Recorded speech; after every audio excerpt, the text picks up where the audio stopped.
Bismillahirrahmanirrahim. Bismillah walhamdulillah wassalatu wassalamu ala Rasulillah Sayyidina Muhammadin wa ala alihi wa sahbihi wa mawala. Rabbi syrah li sadri wa yassir li amri wahlul 'uqdatam min lisani yafqahu qawli.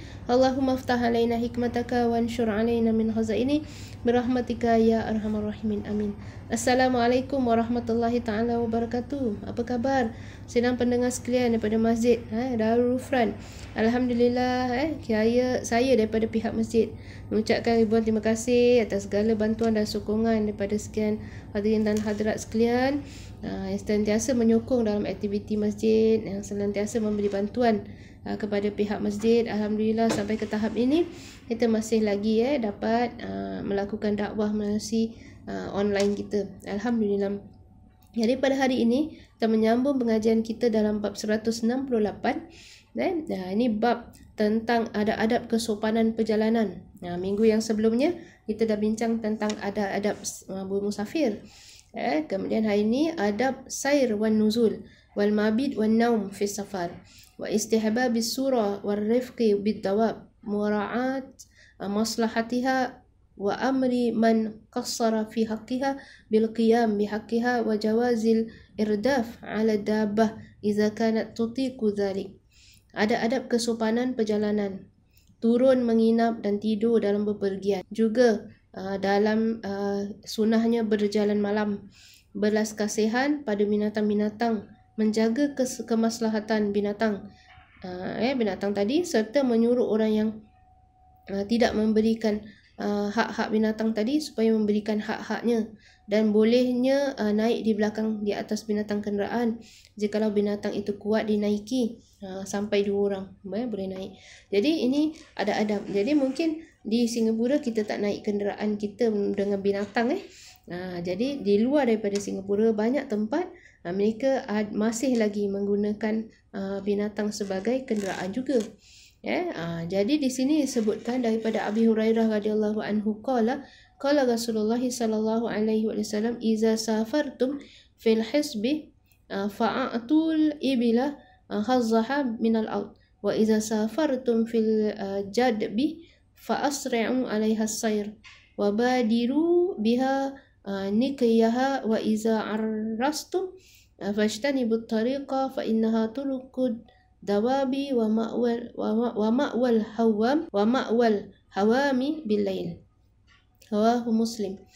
Di sini disebutkan dari Abu Hurairah radhiyallahu anhu katanya Rasulullah sallallahu alaihi wasallam bersabda, jikalau engkau semua bepergian melalui tempat yang subur, maka berikanlah pada unta itu akan haknya dari bumi, yakni berikanlah ia kesempatan makan secukupnya.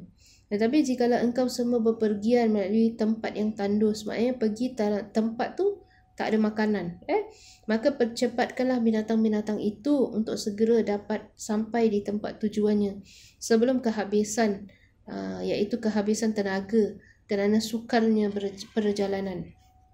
Jikalau engkau semua bermalam di jalanan, maka jauhilah menempati tempat lalu lintas, sebab tempat-tempat itu memang untuk jalannya segala macam binatang dan juga tempat tinggalnya binatang-binatang yang merayap di waktu malam. Ini disebutkan cara-cara orang yang bepergian kalau pergi ke tempat yang subur, cari makan dulu. Jadi kalaulah kita pakai misalnya kita tak pakai kenderaan melalui binatang, kita pakai kenderaan macam kereta dan sebagainya, kita nak kena tahulah apa yang perlu kita buat servis, taruh minyak dan sebagainya. Sama jugalah lebih kurang perlu ada plan. Kadang-kadang bila kita bermusafir macam saya pergi haji ke waktu saya pergi haji tu, dalam perjalanan kita nak kena tahu siapa yang ada dan ikut dalam perjalanan kita. Misalnya ada orang-orang tua, bagaimana orang-orang tua tu nak kena ingatkan yang nak makan ubat dan sebagainya, perlu ada makanan kita dah sediakan, ataupun kita ingatkan beli makanan dulu. Mungkin makanan tu tak sesuai untuk diri je, pergi beli makanan dulu. Minyak semua, air dalam kenderaan mesti nak kena ada, bukan binatang saja. Jadi kalau kita pakai misalnya kenderaan sekarang ni bukan binatang ni, kita pun perlu nak kena tahu secukupnya. Orang-orang yang kita nak bawa tu semua masih dalam keadaan tahu berapa lama perjalanan untuk kita nak cari makan nanti, mungkin susah, jadi kena nak ada spare dulu makanan dalam kenderaan. Jadi itu semualah kalau kita nak tengok dari segi yang lain sudut. Jadi kalau zaman dulu ni ataupun pada zaman sekarang mereka yang menggunakan kenderaan mengurusi binatang, jadi nak tengok kalau tempat yang misalnya ada makan, kasih kenderaan kita makan dulu, makan secukupnya lah. Tapi kalau tempat yang tandus tu janganlah kita berhenti kat tempat yang tak ada makanan pula. Jadi binatang-binatang tersebut percepatkan untuk dia sampai kepada tempat supaya dia sebelum dia habis tenaga, sebelum minyak habis, sebelum air habis, macam itu kan. Dan jika semua bermalam di jalan, dan jika engkau bermalam di jalanan, elakkan tempat-tempat yang jadi lalu lintas. Tempat-tempat yang memang binatang lalu lintas semua elakkanlah. Ataupun binatang yang merayap di waktu malam. Tempat-tempat yang boleh memberi kita takut keselamatan kita terjejas, kerana boleh terdedah kepada bahaya. Di sini disebutkan di sini belas kasihanlah unta itu dalam perjalanannya supaya dapat pula sambil makan-makan dikala melakukan perjalanan. Jadi kalau kita pergi ke tempat yang di sini dia cakap a'tul ibila hazzaha minal ard. Jadi belas kasihanlah kepada unta tersebut supaya dalam perjalanan tu dia boleh sambil makan. Kalau tempat yang kita jalan tu tempat-tempat yang subur, kan kadang-kadang binatang tu tengah jalan dia boleh angkat makan. Jadi dia jadi kuat. Begitu juga kadang-kadang kita perlukan bantuan daripada pembantu dan sebagainya. Janganlah kita tak kasih dia makan pula. Macam mana dia nak buat kerja kalau dia tak makan? Jadi dalam satu hadis tu boleh membawa banyak erti. Pembantu misalnya, kalau kita nak suruh dia buat bantu kita dalam pekerjaan, janganlah dia tak makan. Bagaimana kita nak makan, dia pun nak makan juga. Jadi kalaulah dalam perjalanan binatang tu boleh boleh makan sekali dalam perjalanan. Kemudian sabdanya lagi nikyaha, dengan kasrahnya nun dan sukunnya kaf, dengan ya mutsannad di bawah titik 2 di bawah, artinya ialah sumsum. Ataupun adapun maksudnya ialah mempercepatkan perjalanan dengan binatang itu sehingga segera sampai di tempat yang dituju sebelum lenyapnya sumsumnya. Maksud dia sebelum kehabisan tenaga. Kerana sukarnya perjalanan yang ditempuh. Adapun yang dimaksudkan ta'ris di sini ialah turun menginap di waktu malam. Jadi inilah yang disebutkan kalau kita turun menginap di waktu malam, jauhkan tempat-tempat perjalanan binatang-binatang tersebut supaya kita tak terdedah kepada bahaya. Kemudian ada belas kasihan kepada binatang tunggangan kita, supaya pergi kita cari tempat-tempat yang misalnya subur. Tapi kalau kita perlu jalan ke tempat yang tidak subur, kita mesti nak kena cepat-cepat sebelum habis tenaga lah binatang ataupun kenderaan yang kita gunakan. Kemudian daripada hadis tadi kepada Abi Qatadah radhiyallahu anhu qala kana Rasulullah sallallahu alaihi wasallam idza kana fi safar fa'arrasa bilailin ittaja'a ala yaminih wa idza arasa qubaila subhi nasaba zira'ahu wa wada'a ra'sahu ala kaffihi rawahu Muslim. Wa qala ulama innama nasaba zira'ahu li'alla yastaghriqa fi an-nawm fatafuta salatu subhi an waqtiha aw an awwali waqtiha. Dari Abu Qatadah radhiyallahu anhu katanya Rasulullah sallallahu alaihi wasallam itu apabila bepergian lalu menginap di waktu malam, beliau sallallahu alaihi wasallam berbaring pada sebelah kanan tubuhnya, dan jikalau tidur sebelum hampir waktu subuh, maka beliau sallallahu alaihi wasallam menegakkan lengan tangannya dan meletakkan kepalanya di atas tapak tangannya. Macam gini tapak tangan. Para ahli ulama berkata hanya senya beliau sallallahu alaihi wasallam itu menegakkan lengan tangannya tadi agar supaya tidak tenggelam dalam tidurnya, yakni terlampau nyenyak sehingga akan terlewat bangun untuk solat subuh, melewati waktunya ataupun melewati permulaan waktunya. Ini cara Nabi tidur lah, pakai tangan, jadi di sini disebutkan Nabi kalau dia nak dekat hampir subuh tu dia akan tegakkan tangan dia, dan taruh dia punya, dan meletakkan kepalanya atas tapak tangannya. Kenapa? Kerana dia tak nak sampai sedap untuk tidur. Bagaimana pula kita misalnya kalau dah tengah malam dah buka aircon dan sebagainya, sedap tidur. Jadi kalau nak dekat subuh tu tutuplah aircon supaya kita cepat bangun, taklah jadi nyenyak. Macam itu kalau kita tak pakai tangan lah untuk kita tidur. Itu cara-caranya bagaimana untuk mengelakkan kita daripada nyenyak supaya nanti kita tak boleh bangun untuk subuh. Begitu juga pada hadis seterusnya daripada Anas radhiyallahu anhu qala Rasulullah sallallahu alaihi wasallam alaikum biduljah fa innal arda tutwa bil lail. Rawahu Abu Dawud bi isnadin hasan. Ad-duljah as-sayr fil lail.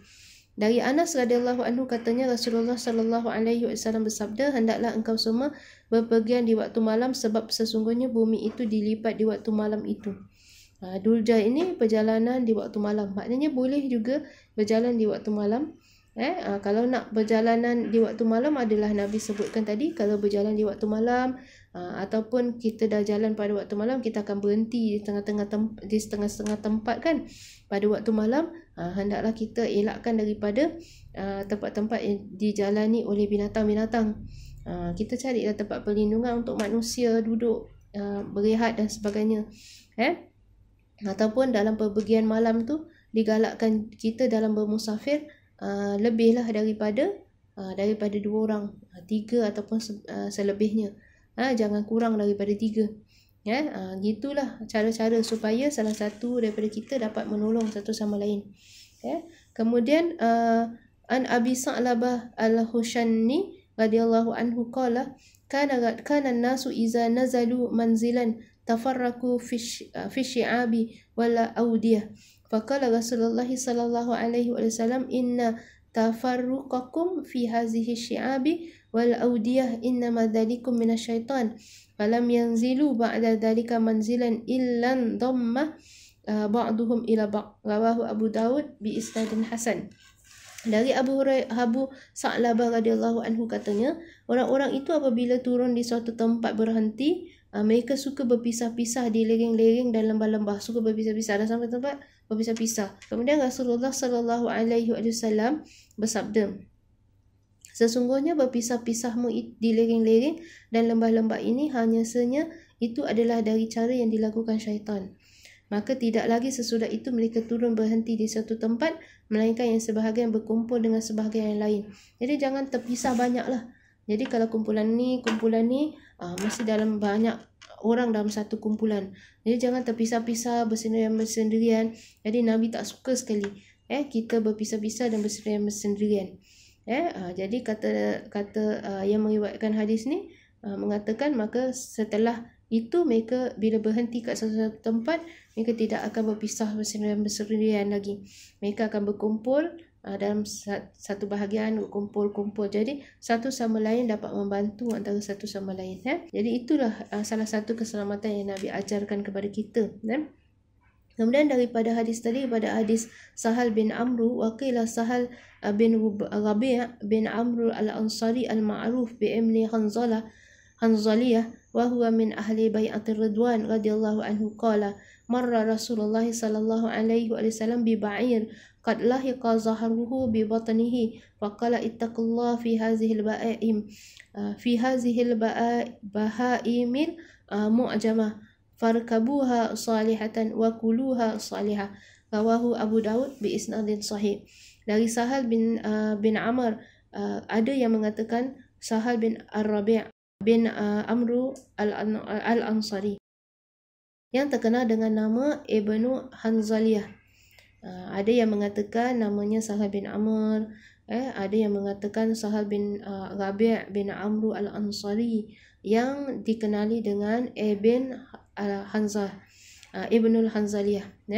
Ia adalah golongan orang-orang yang ikut menyertai Bai'atul Ridwan radhiyallahu anhu. Katanya Rasulullah sallallahu alaihi wasallam berjalan melalui seekor unta yang punggungnya telah menempel dengan perutnya, yakni sudah lelah dan tampak lapar serta kurus sekali. Lalu beliau sallallahu alaihi wasallam bersabda, takutlah engkau semua kepada Allah dalam memelihara binatang-binatang yang bisu ni. Tak boleh bercakap kan binatang tu. Naikilah ia dengan baik-baik dan makanlah ia dengan baik-baik pula. Jadi kalau kita nak menaiki dia, kan kita nak menaiki dia, nakkan dia tu jadi penolong kita, sampaikan kita ke tempat destinasi kita. Jadi kalau kita nak dia baik juga, kita pun nak kena kasih dia makanan yang baik-baik juga. Jadi begitulah. Jadi kalau bagaimanapun kita, kalau nak bermusafir pun kita nak kena kuat, nak ada makan. Begitu juga kenderaan yang kita nak buat tunggang. Jadi ini yang Nabi sebutkan. Pasal Nabi nampak seekor unta tu betul-betul lelah dan tampak lapar sampai dia punya punggung dia menempel dengan perut dia.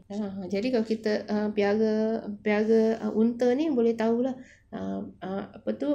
unta yang kurus lah, yang tak makan, yang tak diberi makanan. Dia punya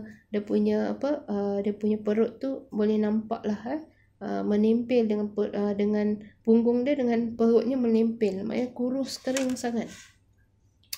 Jadi itu yang Nabi sebutkan, takutlah kepada Allah dan memelihara binatang-binatang bisu ni. Naikilah dia dengan baik dan makanlah ia dengan baik-baik pula. Jadi begitulah. Kemudian daripada hadis tadi kepada Abi Ja'far Abdullah bin Ja'far radhiyallahu anhuma, qala ardafani Rasulullah sallallahu alaihi wasallam zata yaumin khalfahu wa asarra ilayya hadisan la uhaddithu bihi ahadan minan nas wa kana ahabbu mastatara bihi Rasulullah sallallahu alaihi wasallam li hajatihi hadafun au haishu nakhlin, yani haita nakhal, rawahu Muslim wa hakaza mukhtasaran wa zada fihi al-Barqani bi isnadin Muslim haza ba'da qawlihi haishu nakhlin fadakhala khaita li rajulin minal ansar fa idha fihi jamal falamma ra'a jamalun nabiy sallallahu alaihi wasallam jarjara wa darafat aynahu fa atahu an-nabiy sallallahu alaihi wasallam famasaha saratahu ay sinamahu wazifrahu fasakana faqala man rabbu hadzal jamal liman hadzal jamal fajaa fatan min al-ansar faqala hadha li ya Rasulullah qala afala tattaqillaha fi hadhihi al-bahima allati mallakaka Allahu iyyaha fa innahu yashku ilayya annaka tuji'uhu wa tud'ibuhu rawahu Abu Daud kariwayatil Barqani. Disebutkan daripada Abu Ja'far iaitu Abdullah bin Ja'far radhiyallahu anhu, katanya saya dinaikkan oleh Rasulullah sallallahu alaihi wasallam di belakangnya di atas punggung seekor binatang kenderaan pada suatu hari, dan beliau memberitahukan sesuatu pembicaraan kepada saya secara rahsia yang tidak akan saya beritahukan kepada sesiapa pun juga di antara seluruh manusia ini. Jadi bolehlah kalau nak naik dua orang ke atas satu kenderaan tu, bolehlah kalau kenderaan tu memang kuat dan boleh membawa lebih daripada seorang. Jadi itu Nabi naikkan dia. Kemudian Nabi berbicara dengan dia suatu pembicaraan, sesuatu yang paling disenangi oleh Rasulullah sallallahu alaihi wasallam untuk dijadikan sebagai tabirnya di waktu membuang hajatnya ialah sesuatu yang tinggi, iaitu tanah tinggi, tanah ataupun pasir, juga kumpulan pokok kurma yang rimbun. Jadi semacam dinding yang terdiri daripada pohon-pohon kurma. Ini cara Nabi nak sukalah untuk dijadikan tabir waktu nak membuang hajatnya. Diriwayatkan oleh Imam Muslim demikian ini secara i'tisar. Al-Barqani menambahkan di situ dengan isnad Imam Muslim sebagaimana yang di belakang ini sesudah ucapannya kumpulan pohon-pohon kurma. Jadi ada riwayat yang continuekan hadis tadi, maknanya disebutkan di sini Nabi sukalah untuk kalau nak buang hajat tu ada tempat yang tinggi ataupun ada tanah ataupun pasir ataupun ada kumpulan pohon-pohon kurma yang menutup dia waktu dia nak lakukan qada hajat. Kemudian ditambah lagi dengan hadis ni, iaitu disebutkan lalu beliau sallallahu alaihi wasallam memasuki dinding milik seorang lelaki dari golongan sahabat Ansar. Jadi ini Nabi nak masuklah ke situ, ke satu tempat di dinding yang dimiliki oleh seorang lelaki daripada golongan sahabat Ansar. Tiba-tiba di situ ada seekor unta. Setelah Rasulullah sallallahu alaihi wasallam melihatnya, maka unta itu pun merengek, merintih dan kedua matanya meleleh air mata. Sampaikan unta pun nampak Nabi tu pun nak cakap tentang apa yang terjadi pada diri dia. Kemudian di sini disebut kemudian Nabi SAW, lalu ia didatangi oleh Nabi SAW, kemudian diusaplah puncak punggungnya, yakni dia di puncak punggungnya dan juga tengkuknya yang dekat dengan telinganya. Selanjutnya unta itu pun berdiamlah. Jadi Nabi pun pegang dia, dia pun diam. Setelah itu beliau SAW bertanya, siapakah yang memiliki unta ni? Siapa yang punya unta ni? Lalu datanglah seorang pemuda dari golongan sahabat Ansar. Dia berkata, ini adalah kepunyaan dia. Maka Rasulullah pun bersabda, tidakkah engkau takut kepada Allah dalam memelihara binatang ini yang telah diserahkan oleh Allah untuk menjadi milikmu? Unta itu mengadu kepada saya bahawa engkau membiarkannya lapar dan membuat ia amat lelah. Sampaikan binatang pun mengadu kepada Nabi atas apa yang dilakukan oleh orang lain terhadap diri dia. Jadi ini nak ingatkan kepada kita, salah satu memang mukjizat Nabi SAW sangat-sangat besar. Sampaikan binatang pun mengadu kepada baginda Nabi SAW. Jadi ini ceritalah apabila Nabi nak cari tempat untuk membuang hajatnya, kemudian dia di situ ada seekor unta di sebalik dinding pohon-pohon kurma tersebut. Ada seekor binatang ni iaitu unta mengadu kepada Nabi atas lelah ataupun dia punya tuan tak kasih dia makan. Itulah sampai Nabi ingatkan bahawa hendaklah dia itu bertakwa kepada Allah, takut akan azab Allah Subhanahu Wa Taala kerana mereka ini menzalimi binatang sampai tak kasih makan. Jadi dekat sini hadis yang terakhir dalam bab ni kita tengok daripada Anas radhiyallahu anhu, qala kunna iza nazalna manzilan la nusabbihu hatta nahulla rihal. Rawahu Abu Dawud bi isnadin sahih ala syarti Muslim. Di sini disebutkan, ini sangat-sangat saya suka hadis ni sepatutnya. Saya suka sangat. Dari Anas radhiyallahu anhu katanya, kita semua apabila turun di suatu tempat pemberhentian, maka kita tidak akan bertasbih dulu. Maksud dia, sahabat-sahabat ni dia suka tau nampak tempat solat dia, nampak masjid suka untuk ataupun tempat-tempat solat ni suka berhenti solat. Jadi sahabat ni dia beritahu kita apabila turun kat satu tempat perberhentian, kita tak akan terus melakukan salat sunnah dulu, sehingga kita melepaskan beban-beban itu dari punggung unta. Jadi walaupun mereka bawa unta, kenderaan, kemudian dilepaskan dulu barang-barang tu semua. Tak adalah ditanggungkan unta tu menanggung bahan-barang dorang, tapi dorang pergi solat. Dorang tak akan buat macam gitu. Kerana Nabi dah didik mereka supaya melepaskan dulu barang-barang yang ada pada unta, baru pergi solat.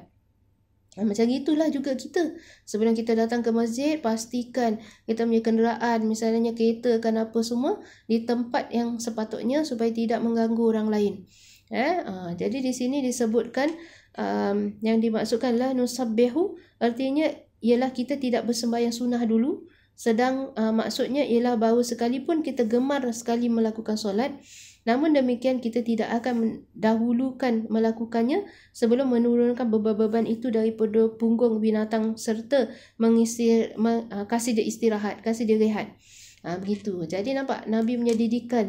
Walaupun nak pergi solat, tapi ada keutamaan kepada binatang tunggangan kita. Kita jaga dia dulu, park betul-betul dia dulu, kasih dia rehat dulu, baru kita nak pergi solat. Janganlah kita main park sembarang pun pada ketika ini. Kita park sembarang sampaikan menyusahkan orang lain, sampai orang enam, sampai orang orang dalam rumah tak boleh nak keluar kerana ada gangguan kereta kita. Itu semua tak sepatutnya kita lakukan. Walaupun kita tak menunggang unta, tapi kita gunakan kenderaan kita pun janganlah kita buat sambil lewa. Walaupun kita nak kejar solat, sampai kita buat sembarangan je. Itu pun perlu kita lihat pada konteks kita sekarang ni. Pada zaman Nabi, walaupun suka nak solat, tapi mereka ada tanggungjawab untuk melepaskan barang daripada unta tersebut, rehatkan dia satu tempat, tambat dia dulu satu tempat rehat, taruh bawa barang-barangnya semua supaya mereka tu tidak jadi beban. Begitu juga kalau kita ada pembantu dan sebagainya, sama juga perlu kita lakukan. Jangan sampai membebankan orang lain. Walaupun kita nak kita nak suruh dia jaga, perlu kasih makan dan sebagainya. Jangan kita ingat diri kita sahajalah. Apa yang kita tak nak buat, kita tak nak orang buat pada kita, kita jangan buat pada orang lain. Dan apa yang kita suka orang lakukan pada diri kita, kita lakukanlah juga kepada orang lain. Wallahu a'lam bishawab. Saya berhenti sampai sini dulu. Nanti kita akan sambung pada masa yang akan datang, insya-Allah. Astaghfirullahalazim, astaghfirullahalazim, astaghfirullahalazim. Subhanakallahumma wa bihamdika asyhadu an la ilaha illa anta astaghfiruka wa atubu ilaik. Bismillahirrahmanirrahim. Wa la asrina al-insana lafi khusrin alladziina amanu wa amilus salihati wa tawassaw bil haqqi wa tawassaw bis sabr. Wa sallallahu ala sayyidina Muhammad wa ala alihi wa sahbihi wasallam. Walhamdulillahirabbil alamin. Assalamualaikum warahmatullahi taala wabarakatuh.